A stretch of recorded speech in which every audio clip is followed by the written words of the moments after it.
Hello and welcome everyone. कैसे हो दोस्तों? आई होप सब बढ़िया होंगे, मस्त होंगे। साथियों, जैसा कि आप सब जानते हैं, जो आज की हमारी क्लास होगी वो बीएससी एग्रीकल्चर थर्ड सेमेस्टर और आपका जो सब्जेक्ट है environmental studies and disaster management, ठीक है, पर्यावरण अध्ययन या फिर आपदा प्रबंधन। ठीक, उसमें हमने जो है बिंदुवार जो है चर्चा कर रहे हैं इस पे। आपके जो सिलेबस में आपका जो जो टॉपिक है हम लोग उसको पॉइंट वाइज जो है चर्चा करते हुए, एक्सप्लेन करते हुए आगे बढ़ रहे हैं। तो आज का जो हमारा टॉपिक होगा वो होगा साथियों वाटर रिसोर्स पे, यानी जल संसाधन पे। किस पे होगा साथियों? जल संसाधन या फिर वाटर रिसोर्स जिसे कहते हैं, उस पे हम जो है चर्चा करेंगे। ठीक, गर्मी ज़्यादा होने के कारण गर्मी का जो असर है वो हर जगह दिख रहा है। तो क्या है टॉपिक आपका? Water resource. ठीक है दोस्तों, वाटर रिसोर्स यानी कि जिसे कहते हैं जल संसाधन। क्या कहते हैं साथियों? जल संसाधन। ठीक, जल संसाधन। अब इसको समझने का प्रयास करते हैं, ये जल संसाधन क्या है। तो जैसा कि जानते हैं, पानी हमारे जीवन का बहुत ही महत्वपूर्ण हिस्सा है। ठीक है, जिसके बिना जीवन पृथ्वी पर जीवन संभव नहीं है। तो शुद्ध देखते हैं यहाँ पे कि जल संसाधन या पानी, पानी का वह स्रोत जो मनुष्य के लिए उपयोगी हो। ठीक है, जल क्या है? पानी का वह स्रोत जो मनुष्य के लिए जो है उपयोगी है और जिसके उपयोग की संभावना हो। इसमें पीने, कृषि योग्य और घरेलू उद्योग, मनोरंजन और पर्यावरण संरक्षण जैसी विभिन्न गतिविधियों के लिए उपयोग किए जाने वाला पानी शामिल है। देखिए, जल संसाधन पानी का वह स्रोत है जो मनुष्य के लिए उपयोगी हो। जैसा कि जानते हैं, पृथ्वी का लगभग हिस्सा जो है वो पानी से घिरा हुआ है, लेकिन हम उस पानी की बात करेंगे जो हमारे यूज़ में आए। ठीक है, जिस पानी को हम कृषि के लिए, पीने के लिए, ठीक है, उद्योगों के लिए, मनोरंजन के लिए, पर्यावरण संरक्षण के लिए उपयोग कर सकें, हम उसकी बात करेंगे। ठीक है, तो पृथ्वी पर पानी की कुल उपलब्ध मात्रा या भंडार को क्या कहते हैं? जलमंडल कहते हैं। क्या कहते हैं? जलमंडल कहते हैं। पृथ्वी पर जितना भी जो पानी है, ठीक है, पृथ्वी पर जो भी पानी की मात्रा है या फिर उसका जो भंडार है उसको क्या कहते हैं? जलमंडल कहते हैं साथियों। और पृथ्वी के इस जलमंडल का जो जलमंडल है उसका लगभग 75% भाग जो है समुद्र में खारे जल के रूप में है। ठीक है, समुद्र में जो जलमंडल की हम बात कर रहे हैं कि पृथ्वी पर उपलब्ध कुल जल की जो मात्रा है या भंडार है उसे जलमंडल कहते हैं। अब इस जलमंडल का जो 75% पानी का हिस्सा है वो समुद्रों में खारे पानी के रूप में उपलब्ध है। ठीक है, अब वहीं बात करें तो लगभग केवल 25% ही मीठा पानी है। ठीक है, ये जलाशय की बात कर रहे हैं या जलमंडल की बात कर रहे हैं कि जलमंडल जो है मतलब पृथ्वी पर उपलब्ध कुल जल की मात्रा, यह भंडार को क्या कहेंगे? जलाशय कहेंगे, सॉरी जलमंडल कहेंगे। और पृथ्वी के इस जलमंडल का लगभग 75%, ठीक है, कितना साथियों? 75% जो हिस्सा है पानी का वो समुद्र में खारे जल के रूप में है और केवल 25% ही मीठा पानी या फिर पीने योग्य पानी के रूप में उपलब्ध है। पानी जो है, मीठा पानी क्या है? एक नवीनीकरण संसाधन है, क्योंकि जल चक्र में जो है प्रकृति रूप में इसका जो है क्या होता है? चक्रीकरण होता है या फिर शुद्धिकरण होता है। अब हम बात करें वाटर रिसोर्स, तो वाटर रिसोर्स जो है उस विभिन्न प्रकार के होते हैं और उनके कुछ स्रोत होते हैं जिनकी उपलब्धता के आधार पे उनको कुछ इस भागों में जो है वर्गीकृत किया गया है। तो आइए देखते हैं। तो जल संसाधन को विभिन्न रूप में या विभिन्न प्रकार के होते हैं और उन्हें मुख्य रूप से उनके स्रोत या फिर उपलब्धता के आधार पे क्या किया जाता है? वर्गीकृत किया जाता है। किसके आधार पे?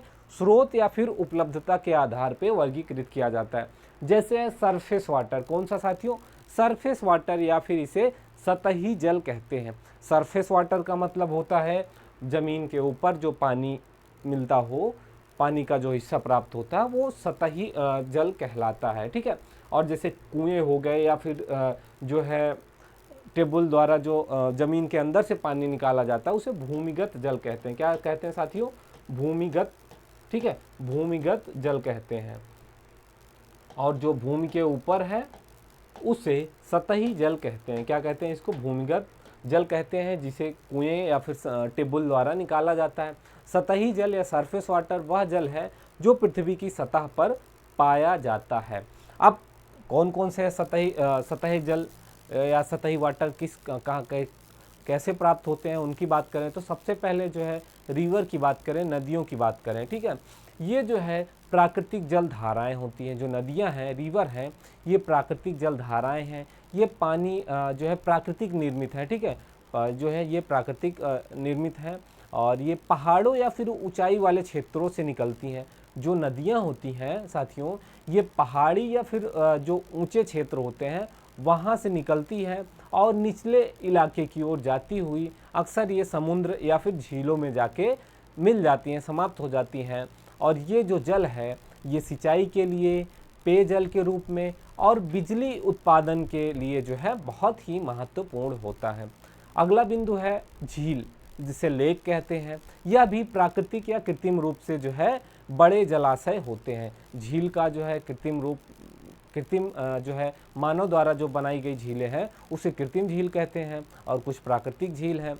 तो इसमें भी क्या है, जल स्थिर रहता है और जलीय जीवन तथा मनोरंजन और पेयजल के स्रोत के रूप में महत्वपूर्ण होता है झील। अब बात करें तालाब और पोखर की, जिसे पॉन्ड कहते हैं, तो ये जो झीलों की तुलना में ये छोटे होते हैं, क्योंकि झीलें जो होती हैं वो बहुत बड़ी होती हैं और तालाब और पोखर की बात की जाए तो ये छोटे होते हैं जलाशय की तुलना में। और अक्सर जो है इनसे स्थानीय सिंचाई, पशुओं के लिए पानी और घरेलू उपयोग के लिए ये महत्वपूर्ण होते हैं। और जैसे कि नदियाँ हो गई, हिमनाद हो गया या हिम टोपियाँ, चोटियाँ हो गई, ये पृथ्वी पर ताज़े पानी के सबसे बड़े भंडार होते हैं। क्या होता है, खासकर ये जो है ध्रुवीय क्षेत्र जो है, पहाड़ी इलाके हैं, वहाँ से निकलती हैं और ये सीधे उपयोग के लिए आसानी से उपलब्ध नहीं होते हैं। इसमें क्या होता है कि जो बर्फ़ की चोटियाँ होती हैं वो क्या करती हैं, पिघल कर जो है पानी के रूप में पहाड़ों की चोटियों से नीचे या निचले इलाके की तरफ बहती हैं। अब हम बात करेंगे सतही जल एवं भूजल का अधिक उपयोग, ठीक है। भूजल की बात की जाए तो भूजल मतलब वह जल होता है जो कुओं या फिर टेबल या फिर समरसेबल के माध्यम से जो है निकाला जाता हो और जिसका उपयोग पानी पीने के लिए, उस पानी का उपयोग पीने के लिए तथा सिंचाई के लिए, तमाम प्रकार की जो है चीज़ों में उसका उपयोग किया जाता है। सतही जल एवं भूजल का अधिउपयोग की बात की जाए कि आज के समय में जो है अत्यधिक जो है जल का दोहन किया जा रहा है, जिसका कारण भविष्य में जो है आने वाली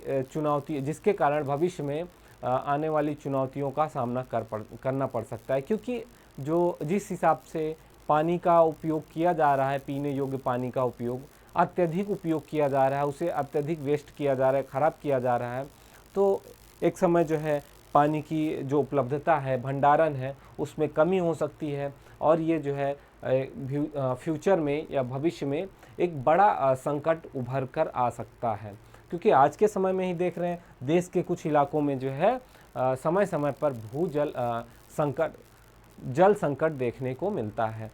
तो बात करें तो जल जो है जीवन के लिए बहुत ही उपयोगी तत्व है और सभी प्रकार के जीव के लिए जो है या फिर सभी जो सजीव हैं, जितनी भी लिविंग थिंग्स हैं पृथ्वी पर, उनके लिए जल जो है अति आवश्यक है, ठीक है।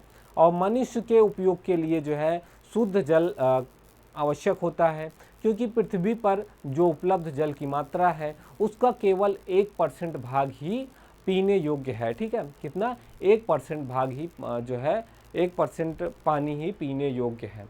उसमें जो है नदियाँ, झीलें, तालाब वह भूजल के रूप में हमारे उपयोग में उपलब्ध है। मनुष्य के द्वारा जल का अविवेक पूर्ण उपयोग तथा अधि उपयोग जो है स्वच्छ जल की मात्रा में कमी आती जा रही है, क्योंकि जो है मनुष्य पानी को अत्यधिक मात्रा में अविवेकपूर्ण ढंग से जो है उपयोग कर रहा है, जिसके कारण स्वच्छ जल की मात्रा में कमी आ रही है और इसका जो संकट है वो भविष्य में देखने को मिल सकता है। आवश्यकता से अधिक जल का उपयोग और व्यर्थ में जल को बहाना या जो है अति उपयोग की श्रेणी में आता है। जैसा कि एक और जनसंख्या में तीव्र गति से वृद्धि हो रही है और उसके लिए खाने और पानी की जो मांग है उसमें अत्यधिक तेज़ी से वृद्धि हो रही है, वहीं इसके दुरुपयोग भी जो है इसमें शामिल है, क्योंकि मनोरंजन के लिए जैसे कि वाटर पार्क हो गए, इसमें जो है आवश्यकता से अधिक जल का दोहन करते हैं और अनुमान के अनुसार जितना जल उपयोग में लिया जा रहा है उसका 25% भाग जो है उपयोग होता है, बाकी 75% भाग व्यर्थ जा रहा है, जिससे समुचित उपाय अपनाकर रोका जा सकता है। नहीं तो यह अधिजल जो है रोकने के लिए लोगों में जन जागृति या फिर कड़े कानून बनाने चाहिए ताकि स्वच्छ जल की जो है बचत की जा सके और स्वच्छ जल की जो पूर्ति है उसको बढ़ाया जा सके और भविष्य में जल की जो समस्या आने वाली है या फिर समय समय पे जल संकट जो देखने को मिल रहा है उससे बचने के लिए हमें जो है इस पर विशेष ध्यान देना चाहिए। अब हम बात करें बाढ़ की, तो बाढ़ जो है बाढ़ का अर्थ होता है किसी भाग में या किसी क्षेत्र में लगातार जो है कई दिनों तक जलमग्न की स्थिति। ठीक है, यह एक बाढ़ जो है एक प्राकृतिक घटना होती है। अत्यधिक वर्षा के कारण या फिर कुछ इसमें ऐसे कारण होते हैं जो मानवीय कारणों के कारण भी बाढ़ की स्थिति उत्पन्न होती है। बाढ़ जो है मानवीय कारणों के द्वारा बाढ़ की तीव्रता, आवृत्ति और विस्तार जो है बढ़ जाता है। विश्व के समस्त भौगोलिक क्षेत्र के लगभग 3.5% क्षेत्र पर बाढ़ का विस्तार पाया जाता है। कितने? 3.5% क्षेत्र पर, ठीक है, बाढ़ का विस्तार पाया जाता है और इस क्षेत्र में विश्व का लगभग 16% जनसंख्या जो है निवास करती है। ठीक है, भौगोलिक क्षेत्र विश्व के समस्त भौगोलिक क्षेत्र के क्षेत्रफल के हिसाब से लगभग 3.5% पर जो है 3.5% हिस्से पर क्षेत्र पर बाढ़ का असर दिखता है और उन्हीं क्षेत्रों में लगभग 16.5% जो है जनसंख्या निवास करती है। तो अनेक नदियां अपनी बाढ़ के लिए प्रसिद्ध हैं, ठीक है, कुख्यात है। जैसे इसमें भारत की बात की जाए तो भारत में गंगा नदी, यमुना, रामगंगा, घाघरा, गोमती, गंडक, कोसी, दामोदर और कृष्णा नदी है, महानदी, ताप्ती, नर्मदा, कुछ ऐसी नदियां हैं जिनमें जो है समय समय पर बाढ़ आती रहती है। अब बाढ़ ये क्यों आती है, बाढ़ का क्या कारण है? तो बाढ़ जो है एक प्राकृतिक घटना है, लेकिन इसको अस्तित्व में लाने में जो है कई तरह से मानवीय कारण भी जिम्मेदार हैं। बाढ़ आने के कुछ निम्न कारण हैं। जैसा कि प्राकृतिक कारण की बात की जाए तो प्राकृतिक कारण में होता है लंबी अवधि या फिर लंबे समय तक तेज होने वाली वर्षा, जिसका जो है परिणाम दिखता है बाढ़ की समस्या उत्पन्न होती है। या फिर नदियों का जो मार्ग है वो अधिक घुमावदार है, जिसके कारण बाढ़ की समस्या उत्पन्न होती है। विस्तृत बाढ़ मैदान हो गए और उसके बाद जो है भूकंप या भूस्खलन या फिर ज्वालामुखी का उद्गार, ये सब जो है बाढ़ के प्रमुख कारण हैं जो प्राकृतिक कारण हैं।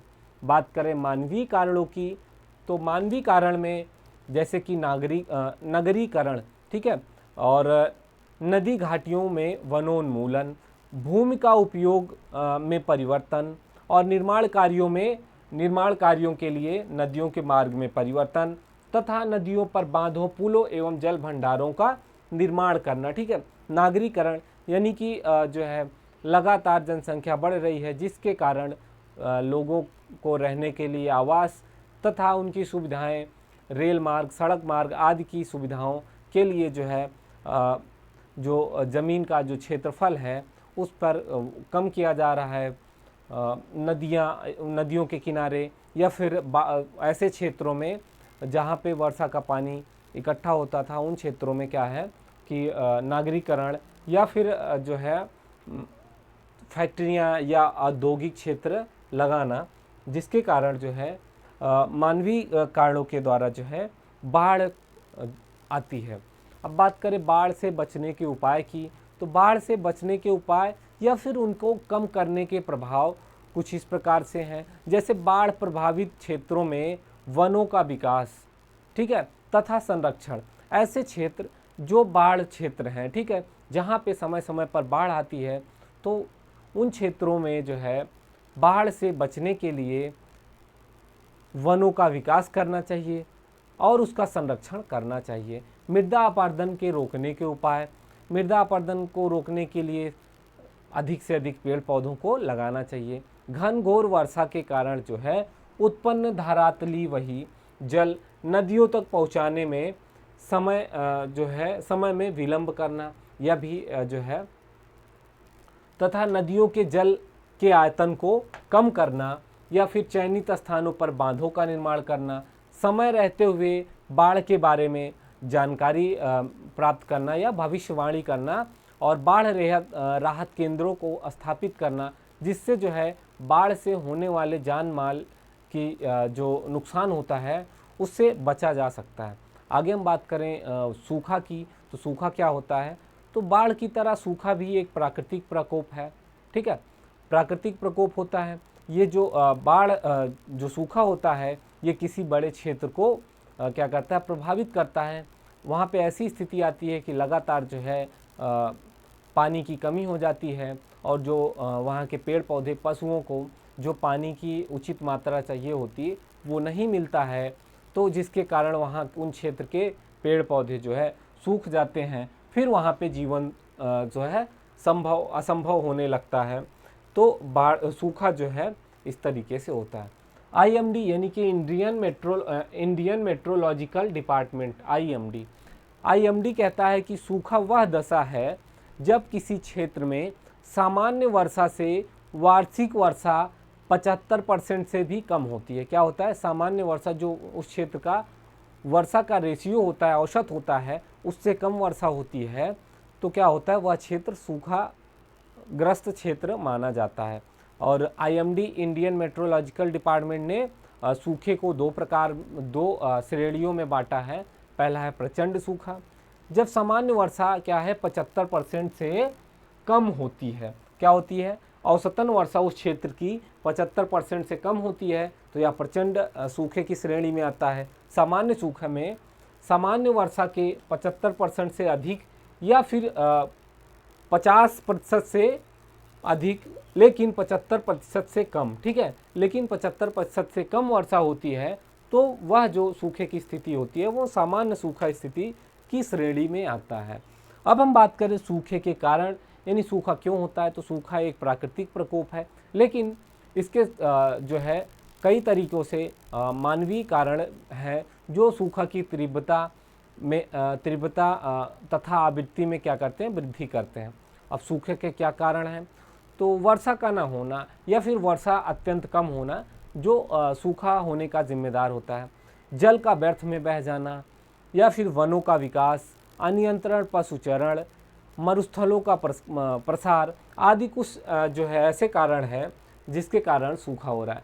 सूखे के प्रभाव की बात की जाए तो सूखे का प्रभाव पारिस्थितिकी तंत्र या जीवन पर जो है प्रतिकूल प्रभाव पड़ता है।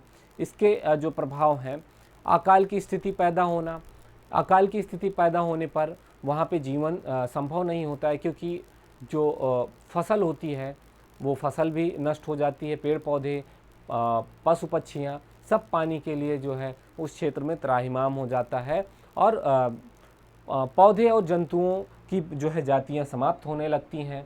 मनुष्य तथा जंतुओं का प्रवजन होने लगता है, यानी एक स्थान से दूसरे स्थान पर स्थानांतरित होने लगते हैं। भूखमरी के कारण पशुओं को मृत्यु होने लगती है। तो भारत के कुछ सूखाग्रस्त प्रांत की बात की जाए तो जैसे कि राजस्थान हो गया, गुजरात का कुछ हिस्सा, महाराष्ट्र का, आंध्र प्रदेश, यहाँ पे प्रतिवर्ष जो है लोग सूखा पड़ने पर अपने पशुओं के साथ जो है एक स्थान से उस स्थान को छोड़कर दूसरे स्थान पर जाते हैं।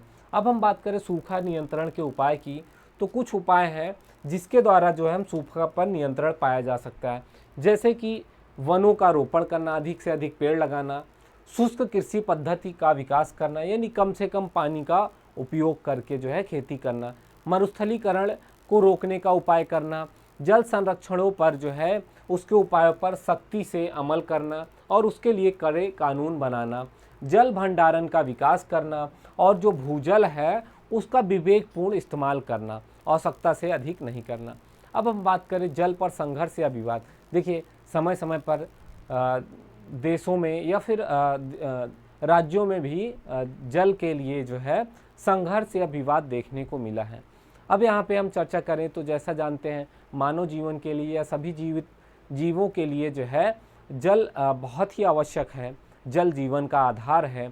घरेलू कार्यों में, औद्योगिक कार्यों में या फिर कृषि कार्यों में जो है जल का उपयोग किया जाता है। वर्तमान में बड़े पैमाने पर जल के द्वारा विद्युत भी बनाई जा रही है।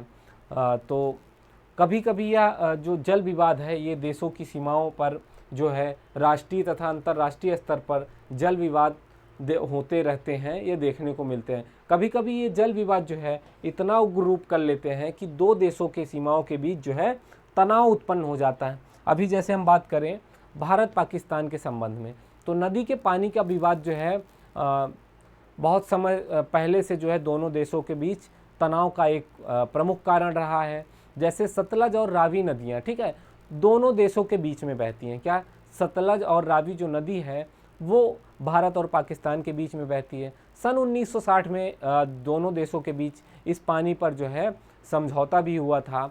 और जो है तो कई ऐसे देश हैं जैसे भारत और बांग्लादेश, उसमें भी जल का विवाद था, उस पर भी समझौता हुआ। और राज्यों में भी बात करें तो भारत के विभिन्न राज्यों के बीच में भी जल विवाद देखने को मिलता है। भारत में रावी ब्यास नदी पर जल विवाद तथा कावेरी नदी पर है जल विवाद है। राज्यों के बीच में जल विवाद का प्रमुख कारण यह होता है कि जल जो है कृषि, सिंचाई अथवा बिजली उद्योगों आदि के विकास का मुख्य आधार है। इसी के कारण राज्यों की जो है अर्थव्यवस्था निर्भर करती है। तो इसके कारण क्या है, कभी कभी विवाद देखने को मिलता है। जल जीवन तथा विकास का आधार होने के कारण राष्ट्रीय एवं अंतर्राष्ट्रीय, ठीक है, राष्ट्रीय एवं अंतर्राष्ट्रीय जल विवाद चलते रहते हैं। मानव के हितों को ध्यान में रखते हुए इसका समाधान करना चाहिए। आगे हम बात करेंगे दोस्तों बांध की। ये बांध क्या होता है, तो बांध जो है नदियों या फिर जलधाराओं पर बनाए गए अवरोध होते हैं जो पानी के बहाव को रोकते हैं और क्या कम करते हैं। एक बड़ा जलाशय बनाते हैं। ये मानव जीवन और विकास के लिए कई महत्वपूर्ण कार्य करते हैं, लेकिन इसके निर्माण से कुछ पर्यावरणीय या फिर सामाजिक हानियां भी देखने को मिलती हैं। वो जैसे लाभ की बात करें तो बांधों से लाभ, बहुउद्देशीय परियोजनाओं के लिए बांधों का निर्माण किया जाता है। इसके अंतर्गत अनेक लाभ होते हैं, इसके अनेक लाभ प्राप्त हैं। जैसे बड़ी मात्रा में जल का संग्रहण, बांधों में बड़ी मात्रा में जल का संग्रह किया जाता है, जिससे बाढ़ एवं सूखा की स्थिति पर नियंत्रण होता है और अकाल का असर कम होता है। सिंचाई की सुविधा, बांधों से नहरें निकालकर खेतों तक जो है सिंचाई की सुविधा उपलब्ध कराई जाती है। जल विद्युत उत्पादन, बांधों का निर्माण करने का एक प्रमुख उद्देश्य है जल के द्वारा विद्युत उपयोग करना। विद्युत शक्ति एक असमय संसाधन है, यह प्रदूषण रहित भी होता है। मत्स्य पालन, बांधों में जो है मत्स्य पालन भी किया जाता है, इसे एक रोजगार का अवसर भी प्राप्त होता है। दूसरी ओर जो है खाद्य पदार्थ का भी उत्पादन होता है। पेयजल तथा औद्योगिक आपूर्ति की बात की जाए तो बांधों में एकत्र जल से आसपास के क्षेत्रों में पेयजल की आपूर्ति तथा उद्योगों के लिए पानी जो है वो आसानी से उपलब्ध कराया जाता है या कराया जा सकता है। और जो है इससे कुछ समस्याएं भी हैं, हानियां भी हैं। तो बांधों से अनेक समस्याएं भी उत्पन्न होती हैं जो इस प्रकार हैं, जैसे कि वनों का विकास, ठीक है। बांधों से सर्वाधिक वनों का विकास किया गया क्योंकि जल को जो है एक बड़े क्षेत्र की आवश्यकता होती है बांध का निर्माण के लिए। विस्तृत क्षेत्र जो है जलमग्न हो जाता है, जिसके कारण क्या होता है उस क्षेत्र में वन क्षेत्र जो है वो नष्ट हो जाता है और वन के साथ साथ वन्य जीवों का अस्तित्व भी संकट में पड़ जाता है। जनजातियों के निवास स्थान समाप्त होना, बांधों के निर्माण से बड़े क्षेत्र जो है या फिर वन क्षेत्र जलमग्न हो जाते हैं, जिसके कारण इन वनों में रहने वाले जंतु या फिर जो जनजातियां रहती हैं उनका निवास स्थान समाप्त हो जाता है। क्योंकि ये जो कुछ जनजातियां होती हैं ये परंपरागत वन पर आधारित इनका जो है रोजगार छिन जाता है, उनके लिए अनुकूल वातावरण भी समाप्त हो जाता है तथा उन्हें नगरीय या कस्बाई समाज के साथ जुड़ने में अधिक समस्याएं उत्पन्न होती हैं। अगला बिंदु है जल एकत्रीकरण एवं लवणीकरण। बांधों से निकाली गई वितरण नहरों द्वारा लगातार सिंचाई के कारण जल एकत्रीकरण तथा लवणता की समस्या भी उत्पन्न होती है। जैसे कि इसका उदाहरण देखने को मिलता है कि राजस्थान में इंदिरा गांधी नहर जो है क्षेत्र में, जो इंदिरा गांधी नहर क्षेत्र है, वहाँ जल एकत्रीकरण के कारण क्या हो रहा है, वहाँ की बड़ी मात्रा में जो भूमि है वो क्या हो गई, बंजर हो गई है। क्या हो गई साथियों, बंजर हो गई। भूकंप की संभावनाएं, बड़े बांध के क्षेत्रों में भूतल अस्थिर होते हैं, भूकंप आने की संभावनाएं बढ़ जाती हैं। जैसे कि महाराष्ट्र की कोयना नदी पर बनाए गए कोयना बांध के कारण 1967 में वहां पर भूकंप आया था। क्या हुआ था 1967 में, महाराष्ट्र में कोयना नदी पर जो बांध बनाया गया था उसके कारण जो है वहां पे भूकंप आया था। तो दोस्तों आपने यहाँ पे आज हमने चर्चा की जल संसाधन की या वाटर रिसोर्स की, जिसमें हमने बाढ़, सूखा और उसके बाद जो है बांध आदि के बारे में यहाँ पे समझने का प्रयास किया। तो दोस्तों आज की क्लास को यहीं पे समाप्त करते हैं। मिलते हैं अगली क्लास में एक नए टॉपिक के साथ। जय हिंद।